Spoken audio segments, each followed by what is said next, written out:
Bonjour à tous. La très grave crise que traversent la France et l'Allemagne en ce moment dans leurs relations bilatérales pourrait faire sauter l'Union européenne et même l'euro.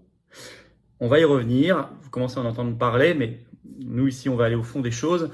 C'est extrêmement important. Vous ne serez pas surpris si vous avez suivi mes dernières vidéos parce que je vous dis que l'Allemagne n'hésite plus du tout à exprimer son intérêt national. C'est ça l'origine. Grosse crise franco-allemande qui vient, je l'ai dit, en fait, de la volonté clairement affichée maintenant de l'Allemagne d'assumer, d'affirmer ses intérêts nationaux. Et elle dit, est-ce qu'on peut leur en vouloir? Non, on peut en vouloir à nos dirigeants de ne pas affirmer les nôtres, de se laisser écraser. En tout cas, effondrement en ce moment du mythe qui n'a jamais existé de ce couple franco-allemand, d'ailleurs, dont on ne parle absolument jamais en Allemagne. C'est une chose dont on a parlé qu'en France, ça commence à être su, ça. Hein. Il a fallu plusieurs années pour le faire comprendre. Donc, c'est une avancée historique vers le Frexit. Vers l'effondrement, le démantèlement, et vous allez voir, ça va même être écrit par des gens du système, le démantèlement de l'Union européenne, voire de l'euro. Alors, qu'est-ce qui se passe? Là, il y a un symbole de crise qu'ils ne peuvent plus cacher. Ce 19 octobre, la chancellerie allemande a annoncé le report sine die du Conseil des ministres franco-allemands qui devait se tenir ce 26 octobre normalement à Fontainebleau. Sachant qu'il avait déjà été repoussé une première fois, il devait avoir lieu déjà en juillet. Vous remarquerez que c'est la chancellerie allemande qui a annoncé le report. Hein. C'est pas la France, hein. Donc on voit que eux, ils font maintenant ce qu'ils veulent. Alors le Conseil des ministres franco-allemands, il existe depuis 2003, il se réunit en moyenne une fois par an. Enfin c'est la première fois comme ça qu'il y a des reports, donc il y a une vraie crise historique. À tel point que même la presse française commence à s'inquiéter. Alors vous avez Libération le 20 octobre qui titre « Un signal politique désastreux », BFM TV le 20 octobre, je cite « Les sujets de tension se multiplient », L'Opinion 19 octobre « Ça tangue sérieusement ». Et ça va plus loin, vous allez voir, j'y reviens dans quelques instants. Ursula von der Leyen, présidente de la Commission européenne, est directement maintenant mise en cause. L'Union européenne est très fragilisée. J'y reviens. Alors d'où vient la cassure franco-allemande? D'abord, elle s'exprime sur beaucoup de sujets. On en a parlé pour certains dans les dernières vidéos, mais je vais revenir brièvement plus d'autres. Et puis surtout de la naïveté de la soumission française, en fait. Un faux couple qui n'existe pas au moment où ça se voit, on dit le couple se le casse. Parce qu'en fait, il n'a jamais existé. Il y avait un esclave et un maître. L'esclave, malheureusement, était français. Alors d'abord, Berlin assure de défendre ses intérêts nationaux en matière économique et sociale, industrielle. Ça s'est vu par l'annonce récente d'un plan de soutien gigantesque de 200 milliards d'euros en Allemagne, à son économie, tout simplement. Après les 100 milliards déjà annoncés rien pour la défense allemande, sans prévenir personne, sans prévenir Paris, sans rien, ils le font, parce qu'ils estiment que c'est leur intérêt national. Dans un article des Échos, enfin même une interview qu'il a donnée aux Échos le 17 octobre, Emmanuel Macron a fustigé, je cite, « l'effet déstabilisateur des stratégies nationales ». C'est quand même hallucinant, alors là il visait cette annonce unilatérale de l'Allemagne, mais c'est quand même hallucinant d'entendre un chef d'État en France dire que il faut dénoncer les stratégies nationales. Or, nous devrions avoir une stratégie nationale. C'est même servir le bien commun que d'avoir une stratégie nationale. Ça n'est pas mauvais, ça n'est pas mal, ça n'est pas déstabilisateur. Donc ça montre le renversement des valeurs dans son cerveau malade d'Eurogaga mondialiste. C'est hallucinant. Enfin, en tout cas, ça crée une crise franco-allemande. Sur l'énergie, gros sujet. Tout simplement parce que l'Allemagne refuse le plafonnement du prix du gaz que notamment veut la France.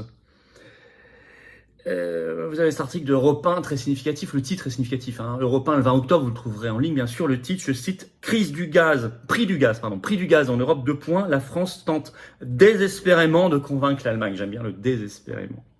C'est exactement ça. Par ailleurs, l'Allemagne veut imposer à la France un gazoduc MidCat, qui est prévu depuis le début des années 2000, qui doit relier l'Allemagne à l'Espagne. Alors l'Allemagne est pour, l'Espagne aussi. Il se trouve que là, ça traverse forcément la France et que la France est contre. Voilà, mais l'Allemagne fait vraiment pression. Autre sujet compliqué. Sur le sujet de la défense, vous voyez déjà économie, sociale, industrie, énergie. Maintenant la défense. Bon, j'ai parlé récemment du fait que sur l'avion du combat du futur, le SCAF franco-allemand espagnol, c'était la catastrophe. La France essaie désespérément, mais ce qui va contre ses intérêts d'ailleurs. Hein, mais l'Allemagne finalement n'en veut plus, veut américain. Bon. Et puis l'article de l'Opinion du 19 octobre nous dit, je cite, « La goutte d'eau qui a fait déborder le vase, c'est que le 13 octobre dernier, lors d'une réunion de l'OTAN, 14 pays ont signé une lettre d'intention pour lancer un bouclier antimissile en Europe, le European Sky Shield, le bouclier pour le ciel européen. Projet piloté par l'Allemagne avec notamment le Royaume-Uni, des pays d'Europe du Nord et de l'Est, mais aussi la technologie israélienne et américaine avec Boeing. Et la France n'y est pas. La France, d'ailleurs, ne veut pas y être puisqu'elle a son propre projet en cours avec l'Italie. Mais là aussi, l'Allemagne, qui pilote, qui est leader du projet, n'a pas demandé l'autorisation à la France, n'a même pas prévenu la France de cette signature de lettre d'intention. Par ailleurs, sur le char franco-allemand MGCS, pareil, blocage. Et l'opinion résume tout cela en disant, je cite, « Bref, rien ne va. Bref, rien ne va. » Alors c'est très sérieux comme crise, c'est multidimensionnel, c'est profond, ça s'est renforcé depuis l'arrivée à la chancellerie allemande d'Olaf Scholz, les relations sont assez mauvaises manifestement entre Macron et lui, et ça déteint sur toute l'Union européenne, et là c'est intéressant. Notamment Ursula von der Leyen en sa qualité d'allemande. C'est une présidente de Commission européenne allemande. Son nom l'indique un peu. Elle est toujours du côté des intérêts allemands et ça commence à mal passer. Vous avez cet article de Libération du 20 octobre. Regardez comment ils en parlent. Sur le fait que beaucoup de capitales européennes commencent à se dire mais en fait la Commission européenne ne veut pas réformer le marché européen de l'électricité. Ça tarde, ça fait des années qu'on en parle.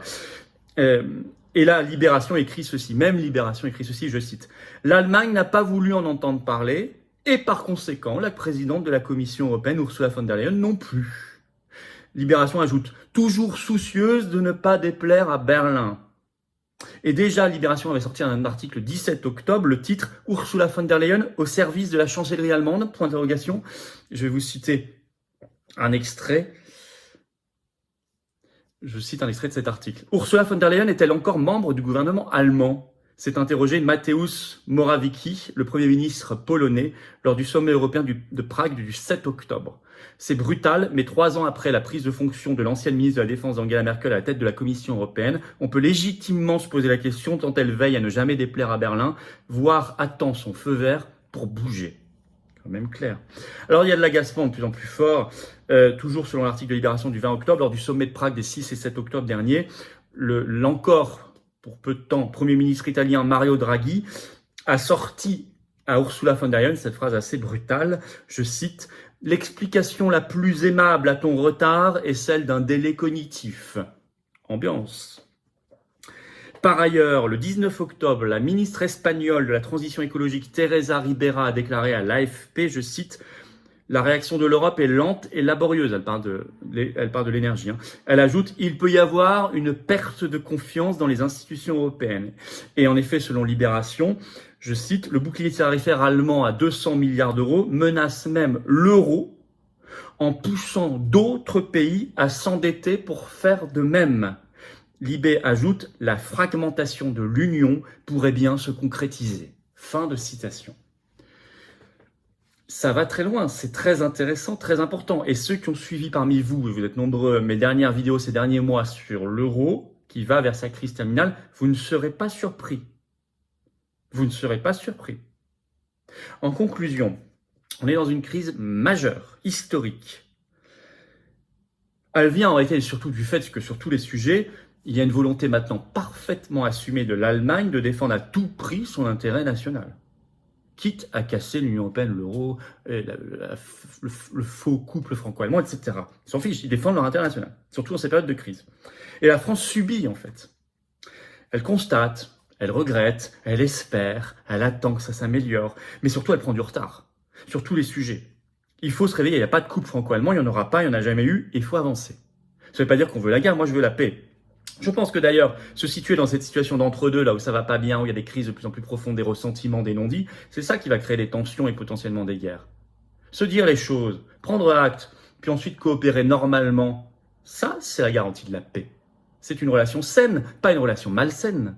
Et ce sont les relations saines qui créent la paix, pas les relations malsaines qui créent la guerre. Ce qui est positif, c'est que toute l'Union européenne et toute la zone euro est logiquement déstabilisée.